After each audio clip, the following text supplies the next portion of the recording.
Makna dari surat Al-Kautsar ini yang diambil dari kajian tafsir Al-Jailani. Yang dikatakan oleh Kersana Almarhum wal Maghfurlah Kyai Haji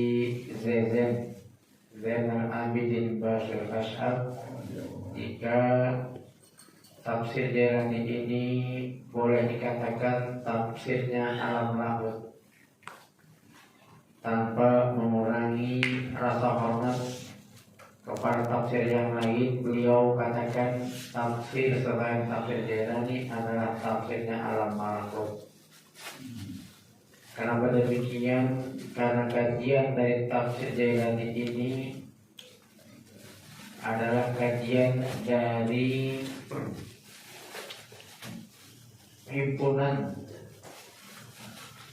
kumpulan keluasan ilmu yang dimiliki oleh Sultan Aulia Syekh Abdul Qadir Al-Jailani Qaddasallahu sirrahu, di mana surat ini dibuka dengan firman Allah Subhanahu wa taala, a'udzubillahi minasyaitonir rajim, bismillahirrahmanirrahim, inna a'tainakal kautsar. Kita pernah bahas juga Al-Kautsar menurut kajian tafsir umum adalah nahrun fil jannah, sungai atau telaga di surga. Kalau Allah Ta'ala, Allah ciptakan telaga ini khusus karamatan li Rasulillah sallallahu alaihi wasallam wa ummatihi. Allah ciptakan telaga ini untuk memuliakan Rasulullah dan juga umatnya. Rasulullah dan umatnya. Jadi bukan sekedar untuk Rasul, tapi juga untuk umatnya. Maka dalam kajian tafsir Jailani disebutkan arti daripada inna a'tainakal kautsar adalah khassasnaka bil karamati ma lam nu'ta ahadan minal anbiya wa rusul alladzina madaw min qablika. Telah kami khususkan kepada engkau ya Muhammad yang tidak kami berikan kepada satu orang pun dari para nabi dan para rasul yang telah lalu sebelummu. Tidak Allah berikan itu kecuali hanya kepada Rasulullah SAW dan juga umatnya. Khususnya Rasul SAW sering kita dengarkan ketika peringatan Maulid Nabi SAW dan Isra Mi'raj. Banyak sekali khususianya. Di antaranya seluruh Nabi dan Rasul mendapatkan mukjizat, tetapi mukjizat yang paling agung adalah mukjizat yang baginda Rasulullah SAW. Setiap Nabi dan Rasul itu Allah berikan pemahaman berupa ajaran, milah, ad-din atau agama. Tetapi agama yang diterima di sisi Allah hanya agamanya Rasulullah SAW.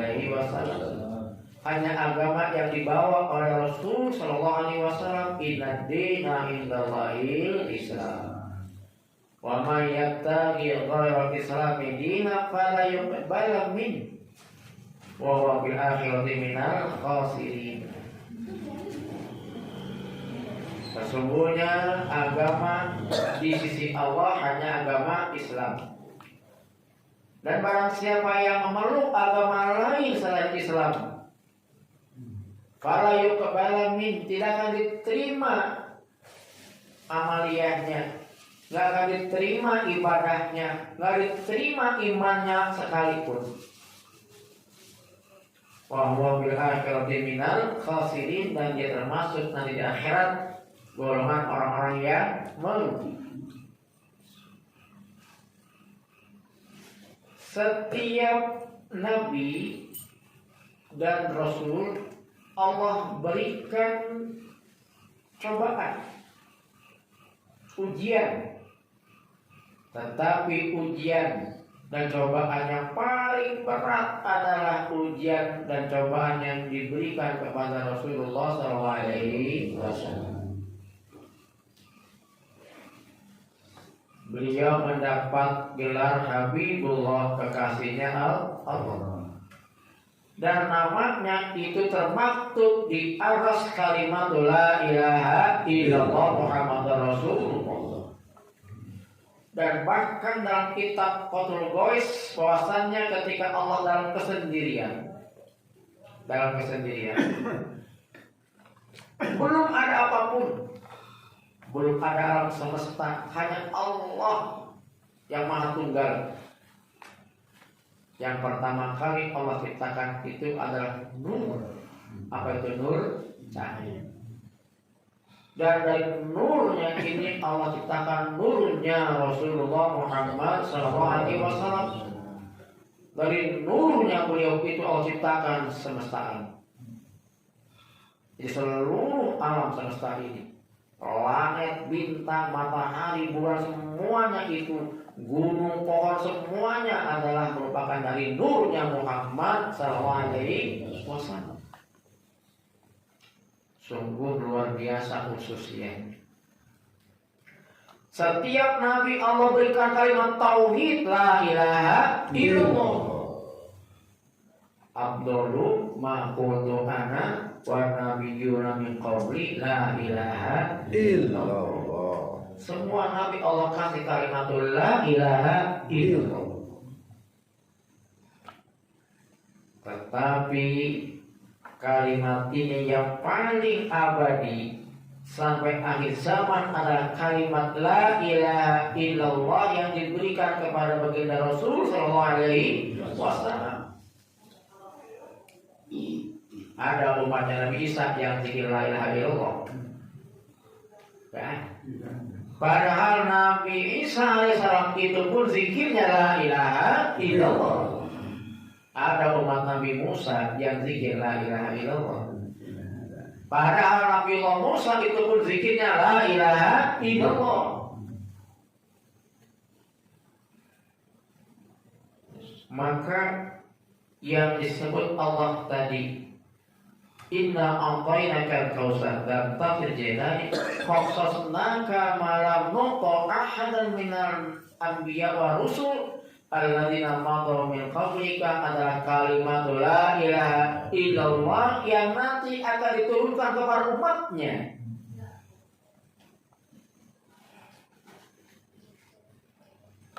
Maka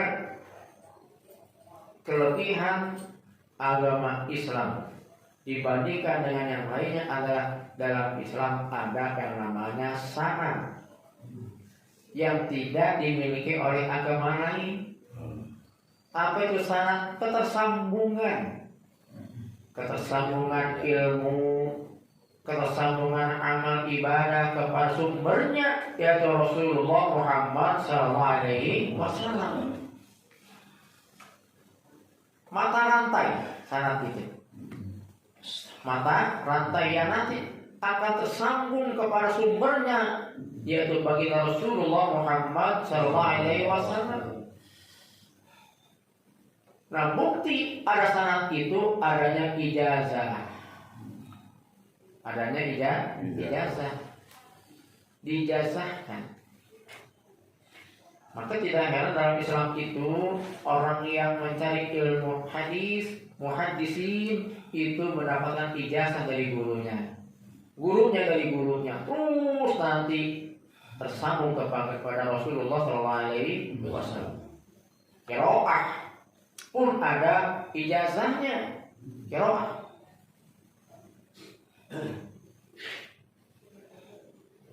Hadis, qiraah, azan. Azan pun itu ada ijazahnya. Nanti tersambung kepada pusatnya dari Bilal kepada Rasulullah SAW. semuanya itu ada ijazah. Maka di lingkungan pesantren itu ijazah sangatlah penting, karena ijazah itu merupakan legitimasi ilmu kita untuk dipelajari dan diamalkan. Ada legitimasi, ada lisensi. Jadi kita belajar fikih, satu kitab habis, kemudian diijazahkan buku fikih kita, berarti itu buku fikihnya sudah mendapatkan lisensi. Lisensi untuk kita pelajari dan kita sebarkan, kita amalkan. Nah, maka tidak ada selain Islam itu agama yang bersanad. Dari sini sanad itu dalam Islam memiliki posisi yang sangat penting. Dikatakan inna hadzal ilma dinun falyanzur ahadukum amman ya'khudhu dinahu. Yang artinya sesungguhnya ilmu dalam agama ini adalah agama itu sendiri. Falyanzur ahadukum, maka ketika ada orang yang mengamalkan agamanya, lihat dari mana dia ambil agamanya. Lihat sumbernya. Terkadang sama bentuknya tapi beda sumbernya, akan beda pengamalannya.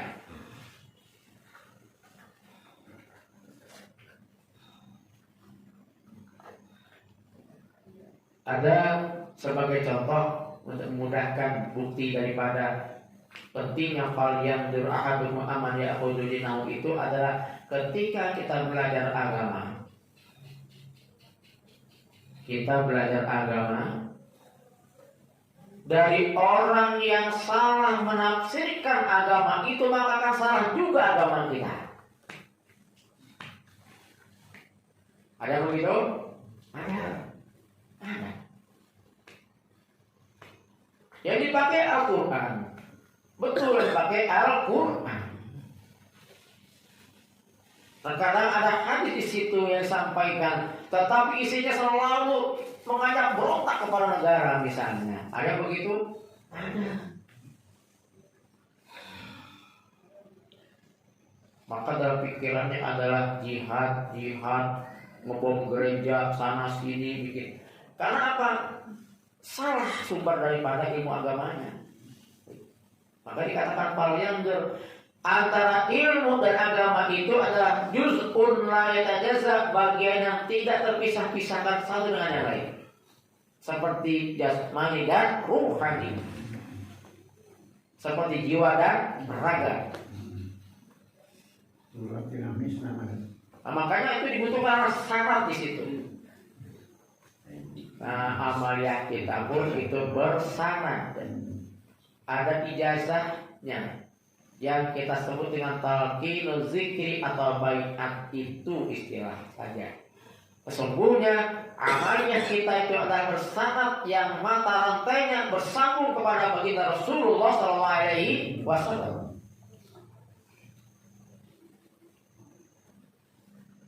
Maka itulah suatu anugerah yang besar untuk kita umat Islam, khususnya yang umat Islam yang telah berthariqah, yang telah punya guru mursyid. Karena otomatis ketika kita ditalqin dan zikir oleh para sahabat melalui wakil talqin, maka bukan saja zikirnya yang bersanad, tapi khotamannya, tawasulannya, sholat qobliyah ba'diyahnya, sholat fardhunya, rawatib dan nawafilnya, semua itu bersanad, bersambung kepada Rasulullah SAW. Yang penting tidak ada modifikasi, bukan diadopsi. Selama itu tidak diadopsi, tidak dimodifikasi, maka itu akan tersambung. Tapi ketika itu dimodifikasi, Abah tidak bertanggung jawab. Banyak ikhwan yang modifikasi amalan, banyak. Makanya yang surat talqin zikir itu harus dibimbing, dibina, oleh mubalik para asatidz yang aktif di pondok pesantren Surya Lana dan di perwakilannya. Kebanyakan orang yang mengamalkan amaliyah ini tapi yang mengajarkannya itu yang tidak aktif di Surya Laya rentan perubahan-perubahan. Sangat sering penambahan-penambahan, banyak modifikasinya. Kita beli motor nih dari dealer, itu cetakan pabrik tuh motor itu. Yang bikin itu orang yang sudah ahli. Dari keseimbangannya, kekuatannya, semuanya itu karena ada orang ahli yang menciptakan si motor tadi. Kita beli motor, bawa ke rumah, dimodif. Udah bagus itu bannya diganti pakai ban sepeda. Tipis. Ada begitu?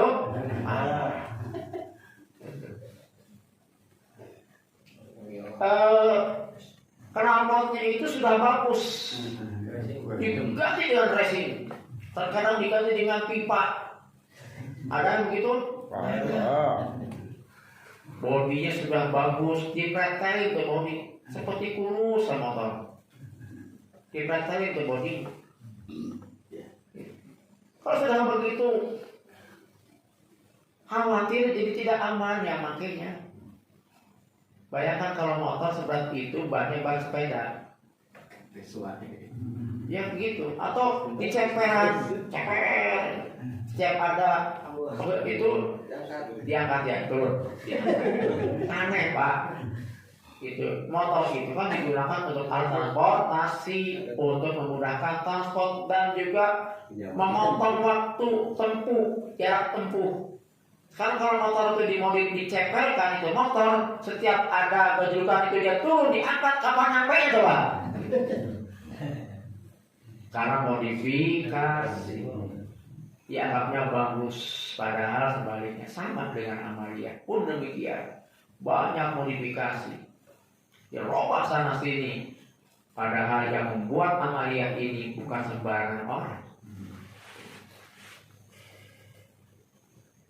Tapi dengan syarat harus bersumber kepada amaliyah pondok pesantren Surya. Bersyukur kita. Kenapa itu dipentingkan di dalam kita melaksanakan ajaran Islam ini? Kita lompat dulu ke ayat ketiga, inna syani'aka wal abtar. Asbabun nuzul daripada ayat yang terakhir ini, ketika Rasulullah SAW ditinggal wafat putranya.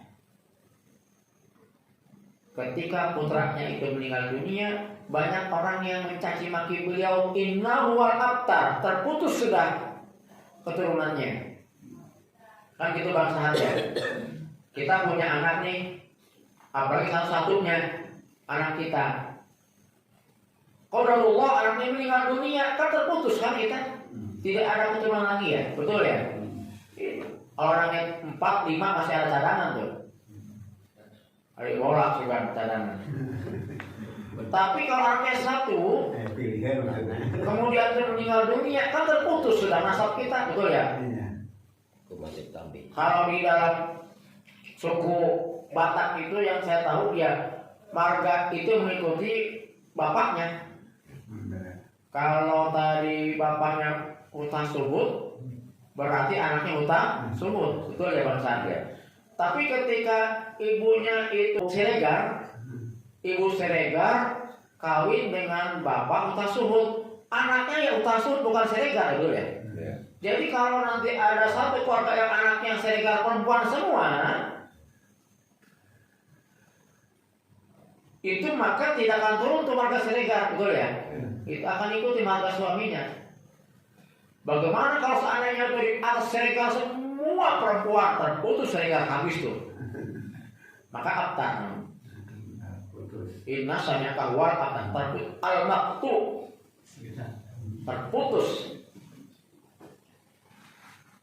Ayat pertama, ayat kedua ini sesungguhnya ada hubungan satu dengan yang lain. Di mana agama ini adalah satu-satunya agama yang bersama. Kenapa kita pentingkan sanad itu kepada Rasul? Karena sesungguhnya asal ruh kita itu ya dari nurnya Rasulullah SAW. Itulah konsep dari inna lillahi wa inna ilaihi raji'un. Kita awal dari Allah akan kembali pada Allah. Asalnya nur kita dari Nur Muhammad akan kembali harusnya jadi Nur Muhammad lagi. Ketika tidak tersambung itu nur kita kepada Rasul, maka abetar, terputus, al-maktu, terputus sudah. Itu karena sesungguhnya Faruhu ka'inun nuraniyah khalqullah ta'ala bitabi'atin nuraniyah. Sesungguhnya struktur ruh kita itu adalah berstrukturkan cahaya. Maka Allah ciptakan ruh kita itu dari tabiat cahaya. Fa'asluha naqasa fatahara wasafafiyah. Bening, bersih, suci dan transparan. Itu asli dari nur, cahaya dari ruh kita. Tapi setelah itu masuk ke dalam jasad, fahtaratat bihadzal jasad, maka masuk ke dalam jasad bercampur dengan nafsu. Yang awal itu nur kita itu, ruh kita adalah nur, maka berubah menjadi tabiat jasad dan nafsu. Contohnya, kalau kita lapar pasti pengen makan. Itu tabiat jasad. Kalau kita itu ngantuk pengennya tidur. Padahal ruh kita tidak mengenal lapar, tidak mengenal ngantuk. Nafsu.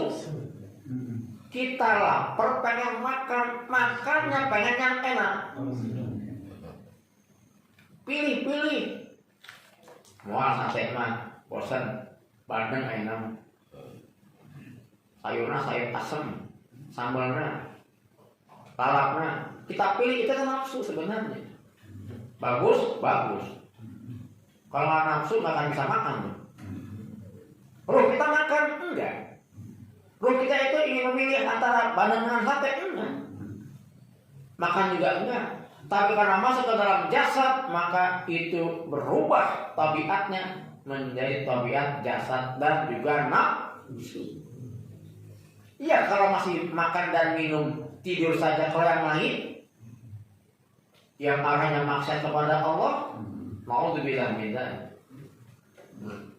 Maka antara ayat yang ketiga yang abtar itu harus disatukan kembali dengan ayat yang pertama.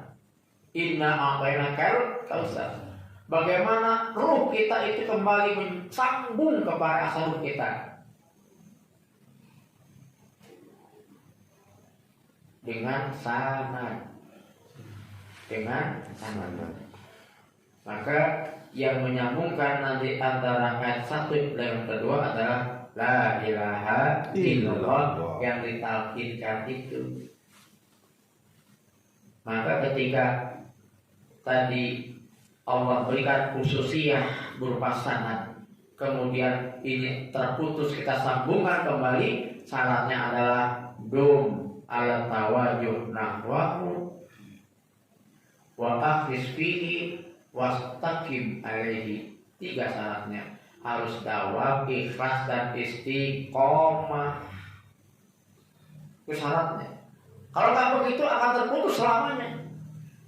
Meskipun ditalkin zikir pun nggak akan nyambung kalau tidak dawam, tidak ikhlas, tidak istiqomah.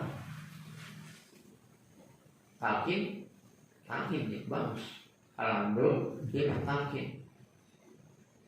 Tapi jangan dawam, diamalkan pun tidak.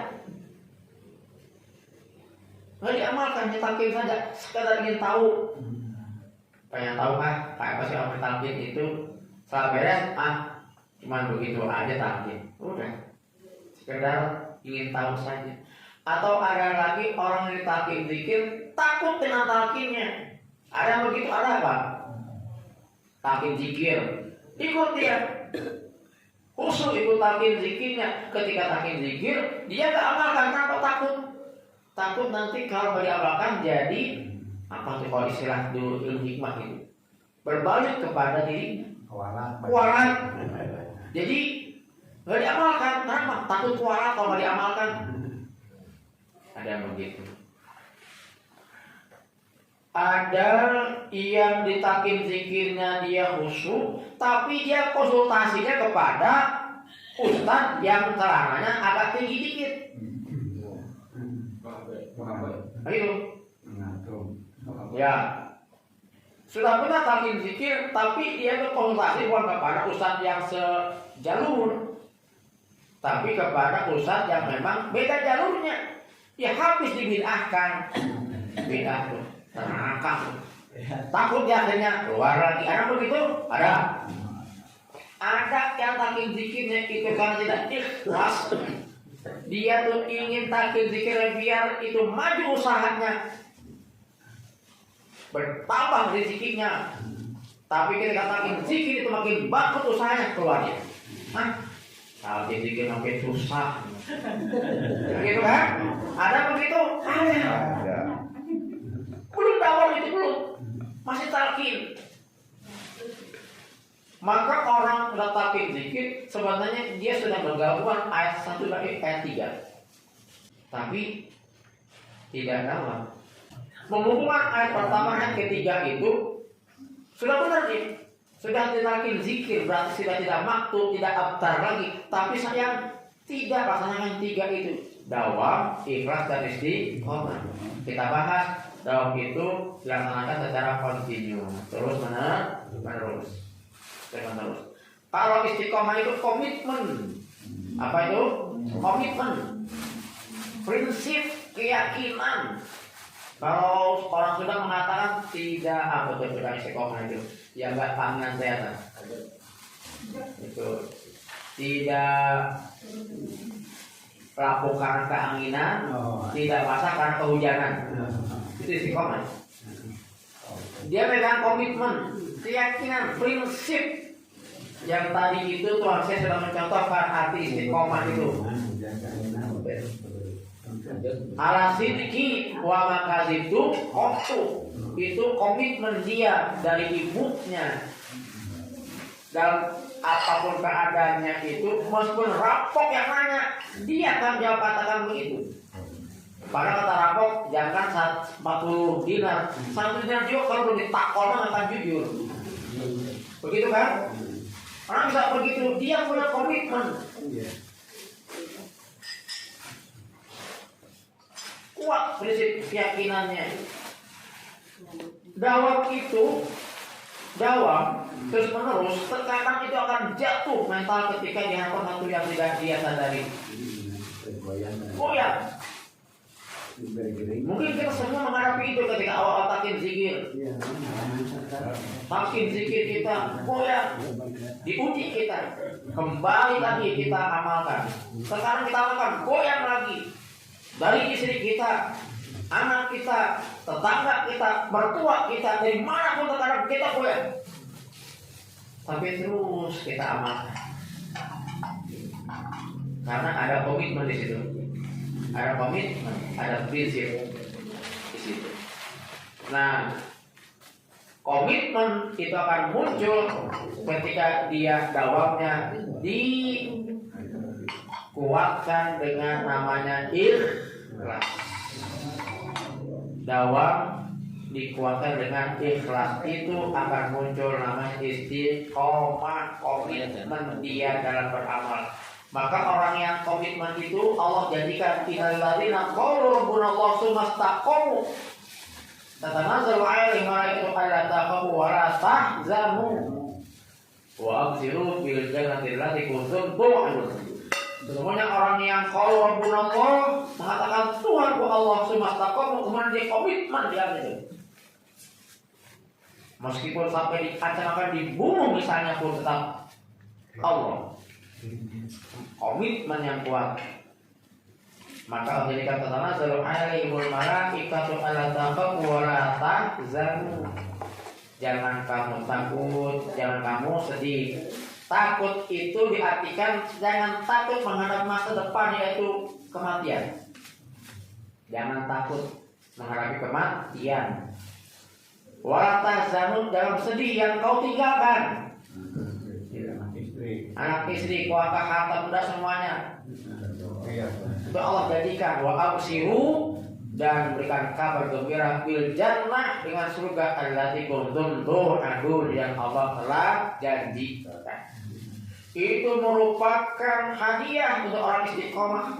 Wa allaw istaqamu ala tariqatil asqainahu ma'an ghadaqa. Wa istaqamu ala tariqatil asqainahu ma'an ghadaqa. Kalau orang istiqomah dalam tariqahnya, maka Allah akan curahkan dia ma'an ghadaqa, air yang begitu melimpah. Ditafsirkan air melimpah ini adalah rahmat, kebahagiaan zahir batin, ketenangan zahir batin, keberkahan zahir batin. Karena yang namanya zahir batin itu hanya Allah yang mampu memberikan. Kalau zahir, kita punya uang banyak, zahir kita tenang. Hati kita belum tentu. Bisa jadi orang yang punya uang banyak lebih susah dibandingkan kita yang gak punya duit. Kita lihat orang bekerja enak, dia itu. Tak mungkin orang yang bekerja lebih susah daripada kita yang gak kerja. Yang bahagia adalah punya uang, hati bahagia. Kita punya rezeki, rezekinya berkah. Itu janji Allah kepada orang yang istiqomah, megang komitmen. Nah, itu ojak tuh, pematas bedanya. Terugut kali jual, tergerak kehanginan, istiqomah. Itu.